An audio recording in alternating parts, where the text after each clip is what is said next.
أبطال العرب في 88. والله يوفقه في المهمة القادمة يوم 18 الشهر الجاري في إيران.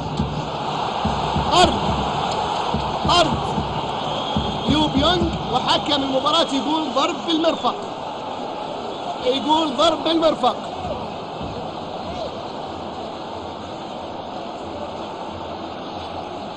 خطأ. نشوف الإعادة. شوف هذه اللقطة بعدين شو اللي صار. إلى الآن كله عادي الآن. أوه، خذ الأحمر يا يو وتوكل على الله. قرار سليم من الإيطالي نيكولا ريتزولي، ضرب بالمرفق في صدر لاعب فريق نادي الاتفاق سياف البيشي، وقرار سليم من حكم